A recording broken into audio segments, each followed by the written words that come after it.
عيد عيد عيد. بسم الله الرحمن الرحيم.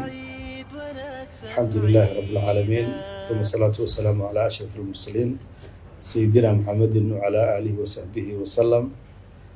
waxaan halkan hambalyada ciidda la wadaagayaa dhammaan agaasimayaasha wasaaradda arrimaha dibadda iyo iskaashiga caalamiga ah, dhammaan shaqaalaha wasaaradda arrimaha dibadda iyo iskaashiga caalamiga ah, madaxda sare ee wasaaradda arrimaha dibadda iyo iskaashiga caalamiga ah oo ugu horeeya wasiirka, wasiiru dowlaha iyo wasiir ku-xigeenka.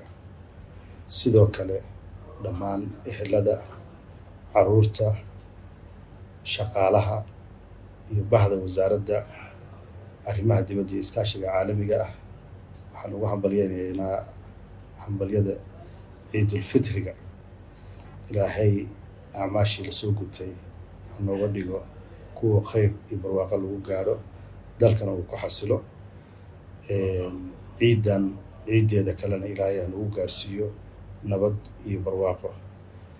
sidoo kale waxaan hambalyada ciidda la wadaagayaa dhammaan shaqaalaha safaaradaha dowladda Soomaaliya ay dibadda ku leedahay iyo caruurtooda iyo xaasaskooda iyo qoysaskooda. sidoo kale dhammaan ummadda Soomaaliyeed waxaan leeyahay ciid wanaagsan, ciid mubaarak. waa mahadsantihiin. asalaamu calaykum.